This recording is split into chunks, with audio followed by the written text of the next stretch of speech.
하나님께서 오늘 우리에게 주신 말씀은 구약 성경 시편 121편 1절에서 8절의 말씀입니다. 시편 121편 1절에서 8절의 말씀을 합독하여 읽겠습니다. 내가 산을 향하여 눈을 들리라. 나의 도움이 어디서 올까? 나의 도움은 천지를 지으신 여호와에게서로다. 여호와께서 너를 실족하지 아니하게 하시며 너를 지키시는 이가 졸지 아니하시리로다. 이스라엘을 지키시는 이는 졸지도 아니하시고 주무시지도 아니하시리로다. 여호와는 너를 지키시는 이시라. 여호와께서 내 오른쪽에서 내 그늘이 되시나니 낮에 해가 너를 상하게 하지 아니하며 밤의 달도 너를 해치지 아니하리로다. 여호와께서 너를 지켜 모든 환난을 면하게 하시며 또 내 영혼을 지키시리로다. 여호와께서 너의 출입을 지금부터 영원까지 지키시리로다. 아멘. 오늘 3일 기도에 참석하신 우리 모든 성도님 여러분에게 우리 하나님께서 주시는 은혜와 평강이 가득하기를 축복합니다. 사람들 종종 마음이 힘이 들 때, 또 힘겨운 상황에 놓여 있을 때 노래를 부릅니다. 그 노래가 마음에 쉼을 주기도 하고 또 마음의 위로를 주기 때문에 노래를 듣기도 합니다. 또 어떤 노래는 마음뿐만이 아니라 육체에도 힘을 주기 때문에 또 노래를 종종 그렇게 듣기도 하죠. 오 자유라고 하는 복음성가가 있습니다. 아프로 아메리칸 연가인데요. 아프리카에서 미국으로 팔려온 노예들이 자신의 특유의 어떤 음악적 성향에다가 자유와 믿음, 구원의 갈망에 대한 가사를 입혀서 녹여내서 불렀던 그런 찬양입니다. 한국말로 번역하면 그 내용이 이렇습니다. 오 자유, 오 자유, 나는 자유하리라. 비록 얽매였으나 나는 이제 돌아가리. 자유 주시는 내 주님께. 아마 들어보신 분도 계실 것입니다. 옛날 찬양인데 이게 연가예요. 사실 이들에게 자유가 있었겠습니까? 어떤 쉼이 있었겠습니까? 잔혹하리만큼 고단한 육체 노동으로 하루 온종일을 채웠던 그런 이들의 상황이었을 것이고 정말 많이 힘들었을 텐데 이 노래함으로써 나는 자유를 노래한다. 나는 쉼을 노래한다. 이렇게 노래로서 잠깐의 쉼과 자유를 누렸을 것입니다. 이 노래는 그들의 노동 현장의 수고를 함께 덜었고 피로를 덜어주었고 동작까지도 같이 노래하면서 통일시킴으로써 노동의 효율성을 높였을 것입니다. 그래서 어떻게 보면 이 연가는 그들에게 있어서 노동요와 같았다 이렇게 말할 수가 있겠죠. 동시에 연가는 찬양이었습니다. 그들은 이렇게 찬양하면서 육체적인 쉼과 함께 마음의 쉼을 얻었습니다. 언젠가 자유롭게 될 그날을 소망하면서 그들의 자신의 힘만으로는 자유를 절대로 취할 수 없다는 것을 깨닫고서 그들이 믿는 하나님께 전적으로 의지하면서 노래를 불렀습니다. 그렇게 마지막 남은 힘을 끌어모아 찬양하면서 일하면서 눈물 흘리면서 노래하는 그들의 이 모든 삶을 통해서 볼 때 이 노래는 연가는 반드시 찬양이었다. 분명히 찬양이었다. 이렇게 볼 수가 있는 거죠. 이처럼 노래는 육체의 힘을 끌어모아 주기도 하고요. 또 영혼의 힘을 끌어올리기도 하는 그러한 기능을 가지고 있습니다. 오늘 우리가 읽은 시편 121편의 말씀도 노래입니다. 어떤 노래였을까요? 여러분들 성경책 표지 보시면 그 오늘 말씀 121편의 표제를 보시면 제목 하나가 붙어 있을 겁니다. 성전에 올라가는 노래. 이 노래는 시편 120편부터 134편으로 묶여 있는 시집에 속해 있습니다. 이 시 묶음을 성전 순례시 이렇게 말하기도 합니다. 성전 순례시란 이스라엘 전역에 흩어졌던 유대인들이 성전을 향해 올라가면서 또 성전에 향해서 어떤 떠나는 그런 여정 가운데서 불렀던 그런 노래를 의미합니다. 이스라엘 사람들은 유월절 또 7.7절, 초막절과 같은 그들의 큰 명절에 예루살렘 성전에 올라가서 예배를 드려야 했습니다. 그래서 원근 각처에서 다 같이 모여가지고 예루살렘 성전에서 성전 예배를 드리기 위해서 각자의 처소에서 모여들었습니다. 그래서 이 순례는 어떤 율법적 차원이기도 하고요, 또 전통이기도 했는데 더 중요하게는 성전에서 하나님 만나고자 하는 그런 어떤 설렘, 성전에서 예배 한번 드리겠다고 하는 그 간절함, 이 간절함을 가지고 떠나는 영적인 여행이었다, 이렇게 말할 수가 있겠습니다. 그런데 이 성전에 오르는 이 여정이 순탄치가 않아요. 그때마다 이 순례자들은 이 성전 순례시를 같이 부르면서 성전 순례에 올랐을 것입니다. 마치 고된 노동 가운데에서 이 노예들이 영가를 부르면서 견뎌냈던 것처럼 이 고된 순례 여정 가운데에서 이 노래를 부르면서 성전을 올랐다는 말씀이죠. 그래서 오늘 본문은 설렘 가득 품고 떠나면서 부르는 어떤 여행자의 노래이기도 하고요, 또 함께 순례길을 걷는 사람들을 같이 독려하면서 같이 힘내자라고 하면서 부르는 그런 공동체의 노래가 될 수 있고요, 무엇보다도 지친 몸과 마음을 다 하나님께 맡겨드리는 일종의 분명한 찬양이 될 수 있는 거죠. 그래서 우리가 이 시를 조금 더 풍성하게 이해하기 위해서 약간의 상상력을 동원하면서 읽어봤으면 좋겠어요. 나는 지금 이 길을 걷는 순례자다. 이런 상상을 해보면서 이 본문을 읽어보면 어떨까요? 먼저 이 순례자가 걷는 이 순례길의 환경을 떠올려 보시는 거죠. 그 길은 우리에게 익숙한 어떤 포장도로, 때때로 산책길과 같은 그런 도로는 분명히 아니었을 거예요. 막 숲이 우거져 있고 꽃길이 펼쳐져 있는 그런 길은 절대 아니었겠죠, 그렇죠? 또 여러 길을 가다가 잠시 몸을 쉬게 할 수 있는 그런 편의시설 이런 거 전혀 없었을 거예요. 여러분, 유대 광야를 사진으로라도 보신 분들은 아실 겁니다. 풀 한 포기도 자라지 않는 환경이고요, 돌천지, 바위천지, 길이 그렇게 되어 있습니다. 어떤 곳은 그늘 하나 없는 민둥한 언덕으로 이루어져 있는 그런 광야를 볼 수가 있습니다. 여러분 생각해 보십시오. 낮에 그 길을 걷는다면요, 그 뒤통수에 강렬한 해가 이 떼약볕이 내리쬐면 정말 머리가 타들어가는 느낌이었을 거예요. 땀을 뻘뻘 흘리고 또 목마름에 허덕이면서 걸어야 했던 그 여정, 오랜 걸음으로 발은 퉁퉁 부러뜨고 또 이제 거의 체력이 고갈되었을 때 순례자는 걸음을 멈추고 자신이 목표 지점 어디까지 왔는지 살펴보기 위해서 눈을 들었을 거예요. 그런데 성전사는 저 멀리 있단 말이에요. 그때 아마 이렇게 노래하지 않았을까요? 내가 산을 향하여 눈을 들리라. 나의 도움이 어디서 올까? 내가 산을 향하여 눈을 들리라. 나의 도움이 어디서 올까? 시인이 이렇게 노래한 이유, 성전을 향해 가는데 우리는 뭐 이래 하나님의 도움이 필요할까? 이렇게 생각하겠지만 정말이지 하나님의 도움이 필요하지 않으면 이 여정을 끝낼 수 없을 만큼 고단한 그런 길이었을 것입니다.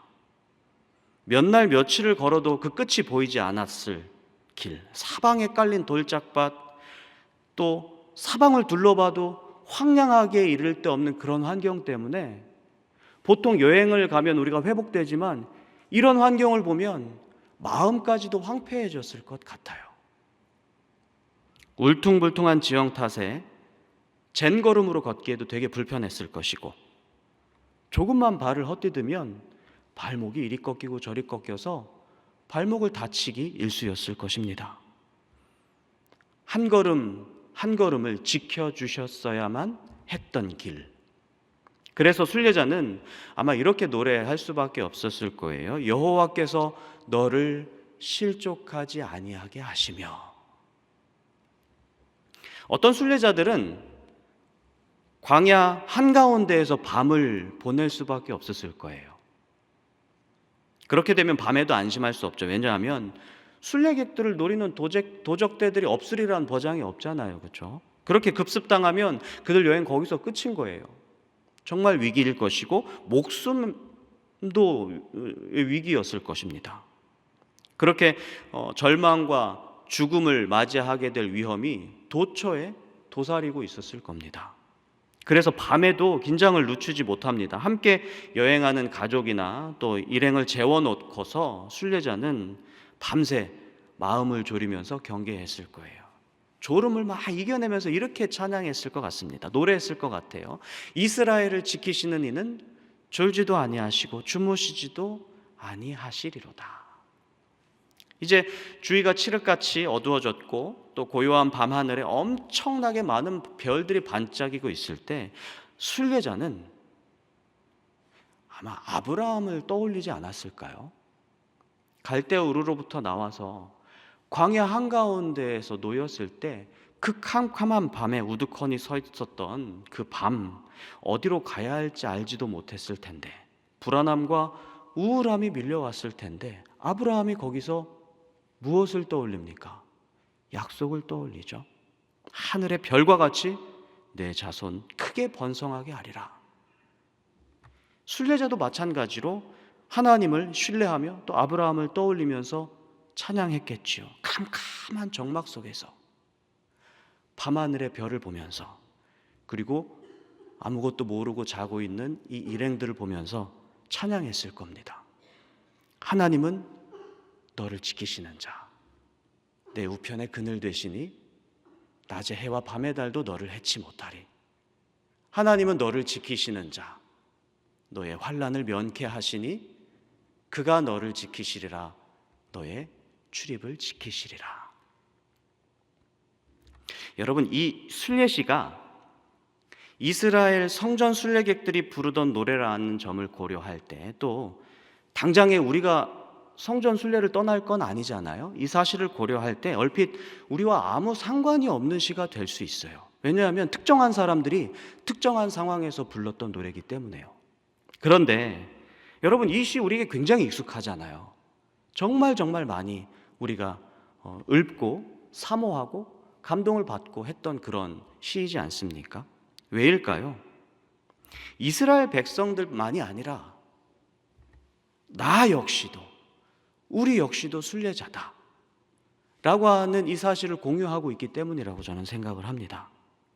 이 순례가 단지 예루살렘 성전 순례만을 의미하는 것이 아니라 이 순례는 내 인생 순례다, 이렇게 받아들이고 믿기 때문에 이 노래는 유대인들의 성전 순례하는 그 순례자들의 노래만이 아니라 내 노래다, 우리의 노래다, 이렇게 받아들일 수가 있는 것이죠. 그래서 이 순례는 하나님 나라를 향해 떠나는 인생 여정이 될 수 있는 것입니다. 그리스도인들의 삶은 다 순례가 되는 것이죠. 그래서 히브리서 기자가 이렇게 말했습니다. 그들이 이제는 더 나은 본향을 사모하니 곧 하늘에 있는 것이라.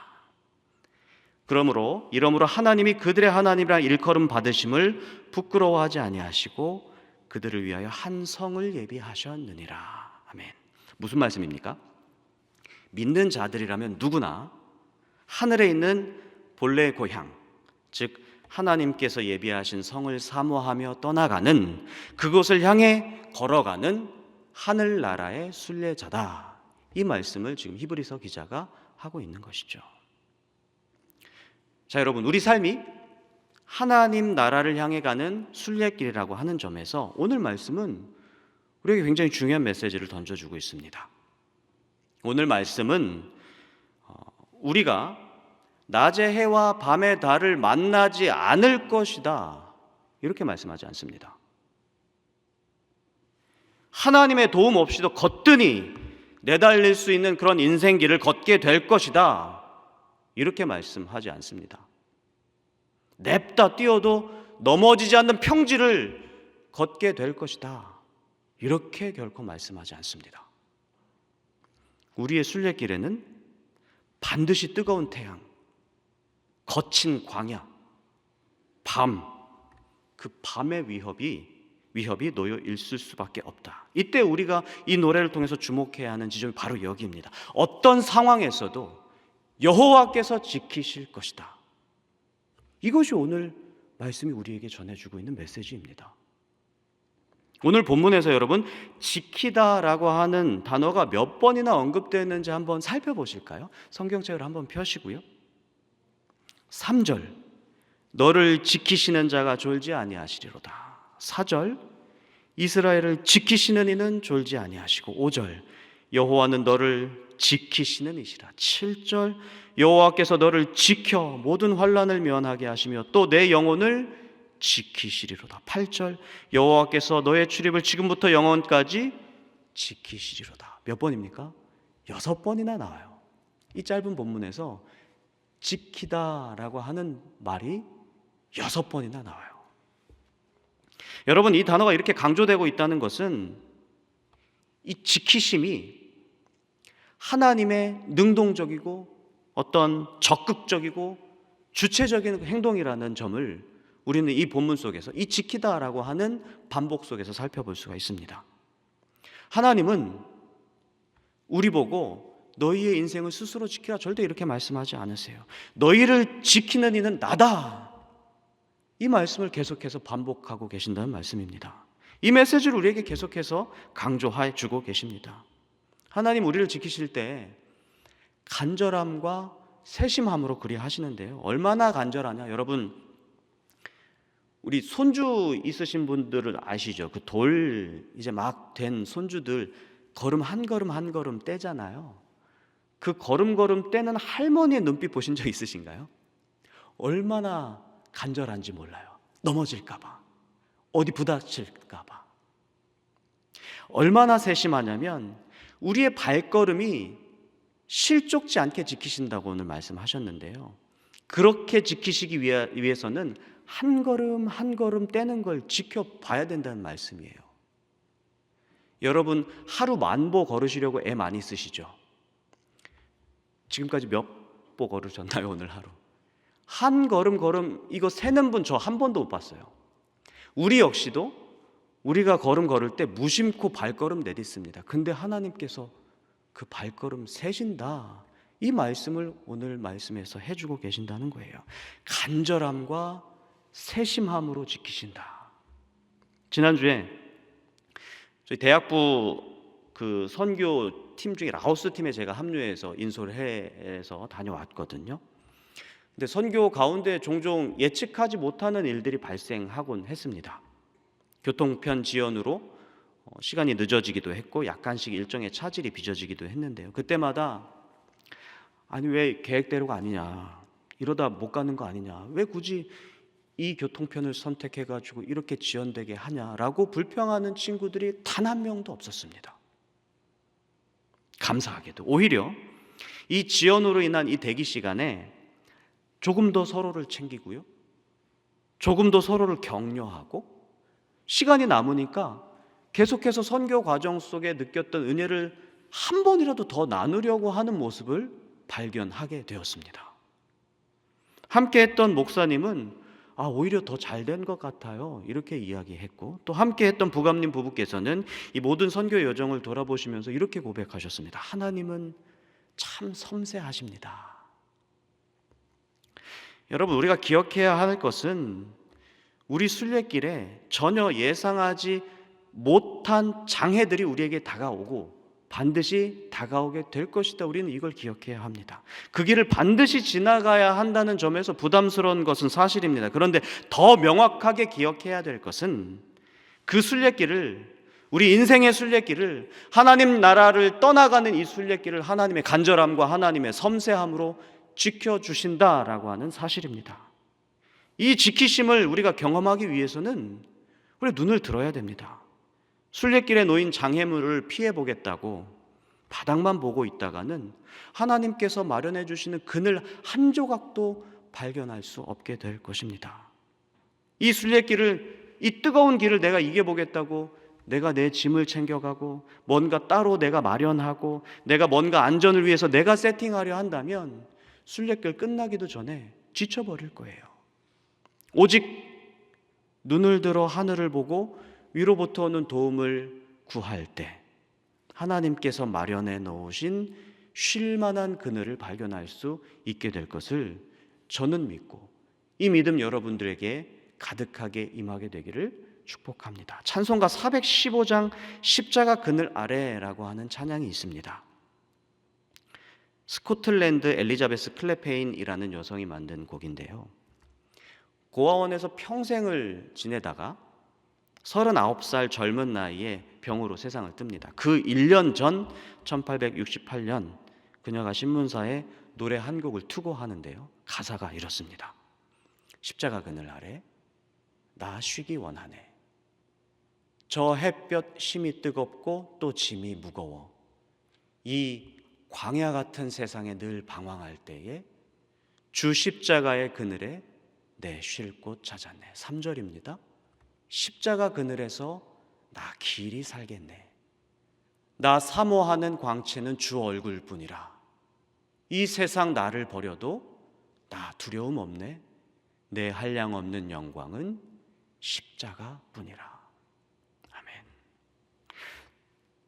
이 여인이 이 땅에 보냄을 받았는데 맡겨진 인생을 살아가는 것 자체가 버거웠어요. 그런데 이 연약한 여인이 자신의 인생 순례 이 과정에서 눈을 드는데 거기서 십자가가 발견이 되는 겁니다. 눈을 들어 십자가를 보니 그 그늘에 내 쉴 곳이 있더라. 그 아래 내 영원한 생명 문이 거기서 열릴 것이다. 그래서 나는 죽음 앞에서도 두려움이 없고 그저 주님의 영광만을 바라볼 뿐이다. 이렇게 고백하고 있는 것입니다. 여러분,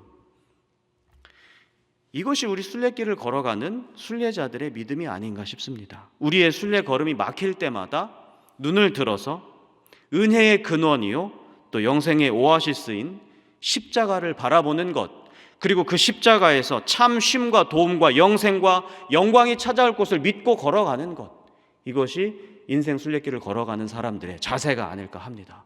이 모든 십자가를 바라보며 거기서 쉼과 영생과 영광을 얻는 이 놀라운 체험을 여러분들 모두가 하게 되기를 간절히 소망합니다. 시편 121편에 나타나는 강조점이 우리 인생 순례 여정을 하나님께서 지키신다. 그것이 하나님의 간절함이고 눈을 들어 바라볼 때 도움이 우리에게 다가온다. 제가 말씀드렸죠. 그런데 이것과 함께 오늘 본문에서 주목해야 될 점이 한 가지 더 있습니다. 바로 목적어의 전환입니다. 목적어의 전환. 1절과 2절까지의 말씀, 그리고 3절에서 8절까지의 말씀을 구분해서 보면 차이점이 명확하게 드러나는 것을 여러분 발견하실 수 있을 거예요. 1절과 2절은 내가 산을 향해 눈을 드니 나를 돕는 힘이 하늘로부터 우리 주님께로부터 오더라 라고 하는 체험입니다. 근데 3절부터 목적어가 바뀌어요. 나에서 너로 바뀌고 있죠. 3절 여호와께서 너를 실족하지 아니하게 하시며, 5절 여호와는 너를 지키시는 이시라 그가 내 우편의 그늘이다. 7절 여호와께서 너를 지켜 모든 환난을 면하게 하시며, 8절 여호와께서 너의 출입을 영원히 지키시리라. 여러분, 이점 순례자는 나를 지켰던 이 하나님의 시선을 너에게로 돌려놓고 있습니다. 나에게 쏟아졌던 하나님의 도우심이 이제 너에게로 쏟아질 것이다. 이렇게 권면하고 있어요. 믿음을 전수하고 있는 거죠. 순례를 통해서 하나님의 지키심을 경험한 이 순례자가 이 경험을 내가 사랑하는 사람, 너에게 따뜻하고도 확신에 찬 음성으로 전수해주고 있는 것입니다. 말투와 태도가 너무나 부드럽고 희망적이어서 이 말씀을 우리가 읽을 때 참 마음이 따뜻해져요. 마치 부모님이 자녀들에게 해주는 말씀 같다 이거죠. 실제로 폴츠라고 하는 학자는 이 본문이 예루살렘을 향해 떠나는 아들에게 주는 제사장 아버지의 축복문이다 이렇게 해석하기도 했습니다. 뭐가 됐든지 간에 중요한 건 자기가 겪은 이 놀라운 은혜의 기억을 너에게로 전파하면서 사랑으로 격려하고 있다는 사실입니다. 저는 이 본문을 읽으면서 먼저 은혜를 경험한 사람의 이 따뜻한 사랑, 이거를 느꼈습니다. 그래서 저도 이런 부모가 되고 싶고 또 이런 전도자가 되고 싶다라고 하는 그런 마음을 먹게 되었습니다. 저에게 이제 중학교 올라가는 아들 하나가 있는데요, 이 아이가 반드시 훌륭한 신앙이 될 것이다, 저는 이렇게 장담할 수가 없습니다. 어떻게 될지 어떻게 알아요? 왜냐하면 이 아이가 사춘기에 접어들어서 이 아이의 인격이 그동안 제가 봐왔던 아이의 인격이 아니에요. 분명히 이전에는 이렇게만 잘하다고 이랬거든요. 근데 요새는 이렇게만 잘하다가 어떻게 될까? 이런 생각이 듭니다. 얘는 도대체 어디서 나왔지? 이런 생각도 들 때가 있습니다. 조금 특별하게 다르게 양육하고 싶었는데 정말 여느 부모와 똑같이 되는 것 같아서 제 자신에게도 다시 한번 돌아보는 그런 계기가 종종 있게 됩니다.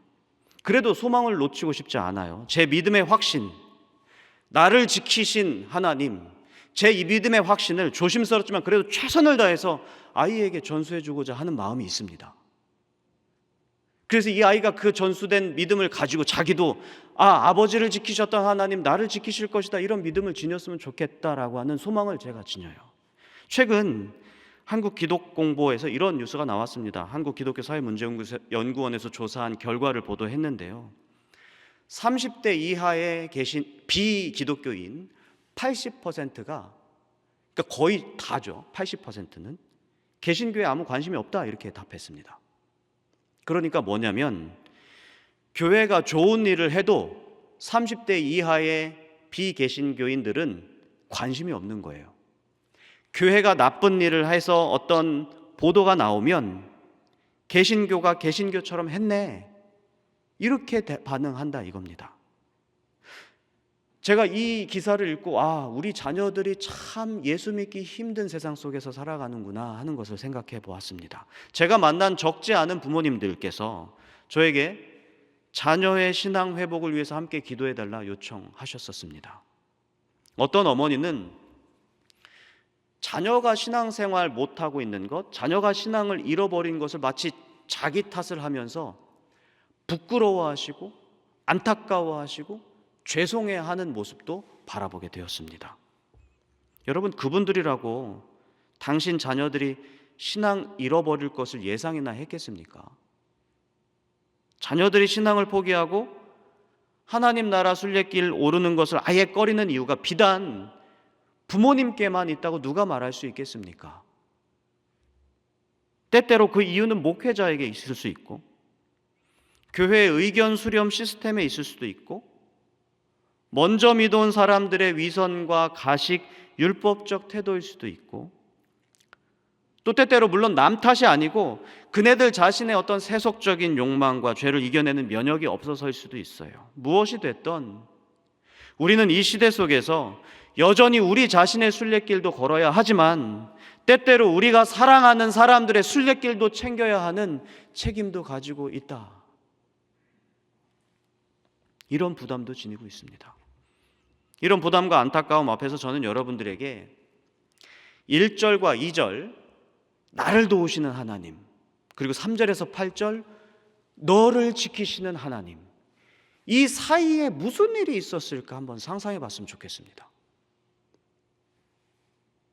나의 고백과 너를 향한 권면, 이 사이에 있었을 하나의 사건.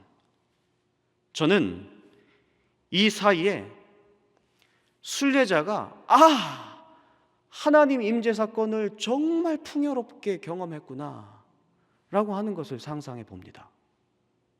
하나님 임재 사건 무엇이에요? 예배.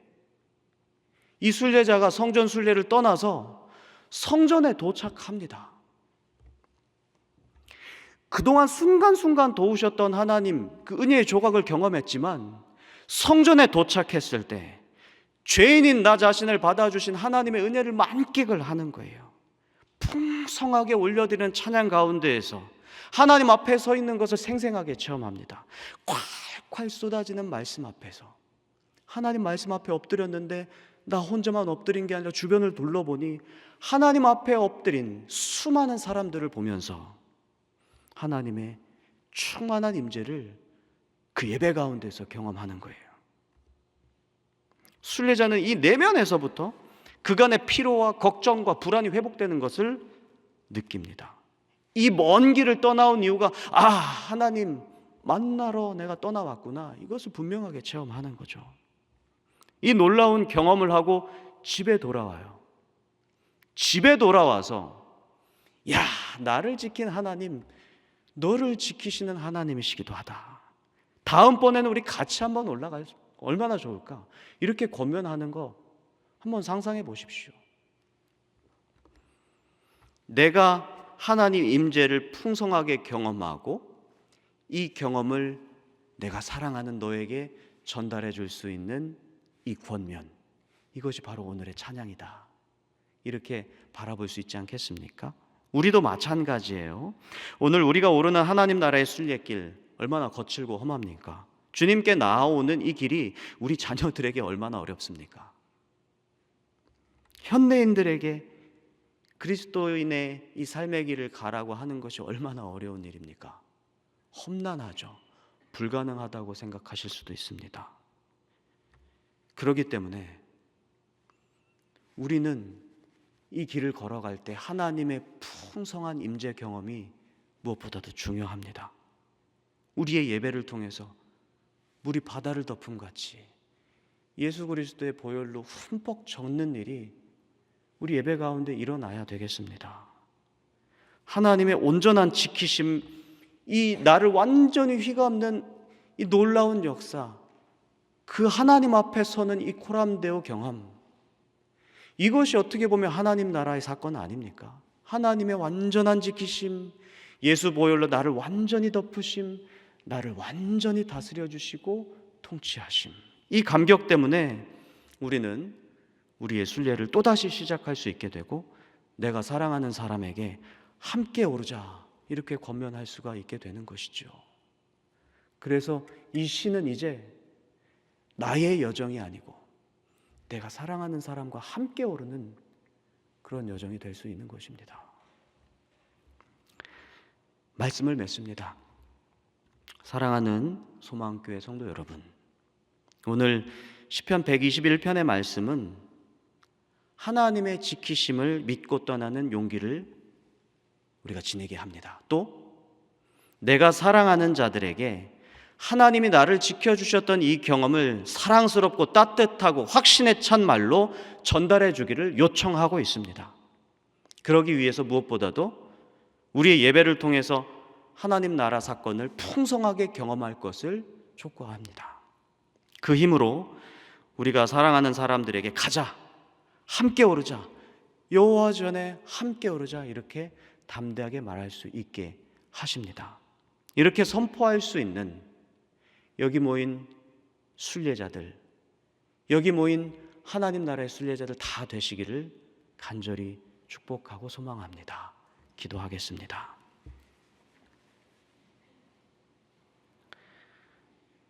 우리를 지키신 하나님, 주님께서는 우리가 이 한평생을 하나님 나라를 향해 걷는 순례의 길로 인도하시는 분이십니다. 그러한 분이심을 믿습니다. 때때로 고난과 예기치 못한 그런 험난한 상황이 우리 앞을 가로막을 때도 주님의 간절함과 주님의 세심함으로 우리의 발걸음을 지켜주시는 분이심을 믿습니다. 이 거룩한 전에서 예배할 때 하나님 앞에 서게 하시고 하나님 임재를 온전하게 체험하게 하셔서 우리 인생 순례 여정에 새 힘을 얻게 하시고 은혜를 입게 하시고 이 은혜를 우리가 사랑하는 사람들에게 따뜻하고 확실하게 전달해 주며 살아갈 수 있도록 은혜를 베풀어 주시옵소서. 이러한 믿음으로 살아가는 모든 순례자들이 될 수 있도록 도와주시옵소서. 눈을 들어볼 때 주님께서 도와주신다는 사실을 확실히 믿게 하여 주시옵소서. 이 모든 말씀을 우리 주 예수 그리스도의 이름으로 기도드립니다. 아멘.